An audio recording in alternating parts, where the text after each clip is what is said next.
Hey guys, I think you remember that old beast of a car. The last thing I did was install that shut-off switch, so to speak. We are going to try to get this thing going. We have a new starter in here, and we already installed the what do you call it, fuel filter. We did the brakes. These bad boys have never been tested, as you can see. Still on the jacks, trying to confirm everything, and then we're going to get started working on the fuel filter. I'm going to blow off these wheels here so we can get underneath here and see if we can't jack with it and get it going. And then it'll be put on the ground, and then away we go. So guys, what the plan is I got the 6 bolts for the gas tank to insert the fuel pump.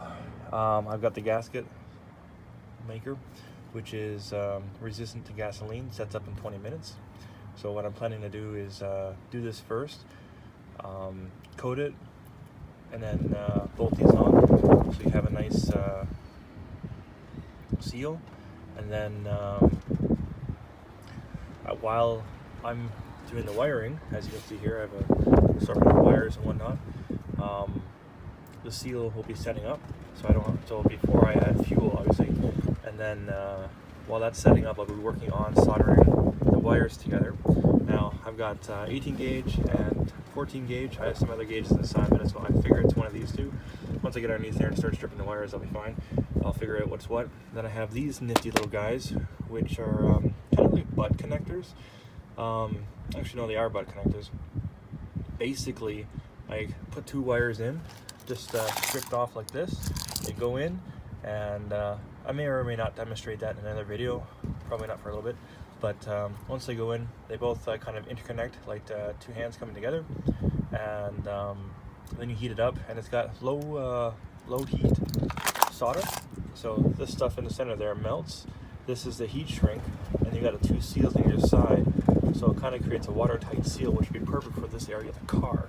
I didn't know these existed until a few months ago, and I've just kind of been sitting on this ever since because weather has kind of been, well, wintry. Anyways, that being said, we are going to get to work.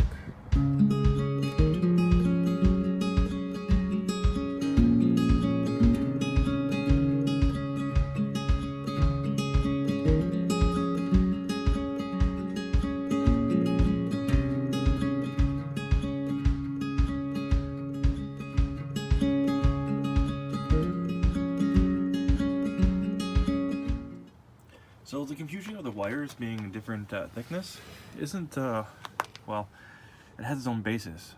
Some of the wires there are signal wires, and some of them are the power wires. So the power wires are obviously thicker, and that's why I have the 2 gauges.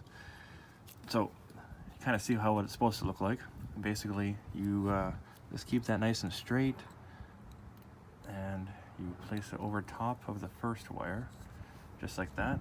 Now, obviously, you're not connecting wire to wire like this. This is just for an example. You gotta make sure it's nice and straight. There we go. And you kind of just fit them together. This is how it was demonstrated to me. Again, this is my first time using these. And then you just kind of, takes a little finesse work. Obviously, this is better when it's off camera, because there you go, kind of fit it together.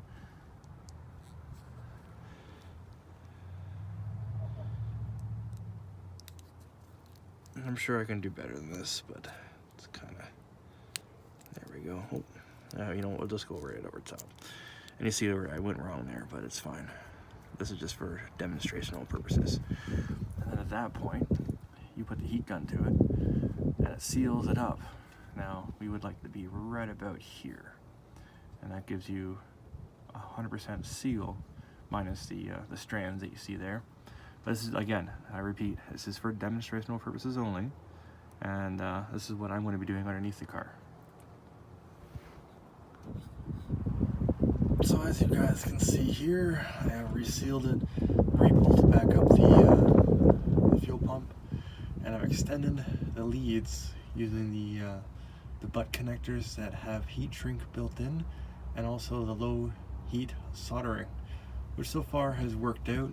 Now I'm gonna go and neat all this up. I'm gonna have zip ties and get everything out of the way, make it all pretty, and then hopefully we'll see this vehicle running today. There's a battery, sorry, there's a charger on the battery, not the battery on the charger, and away we are gonna go.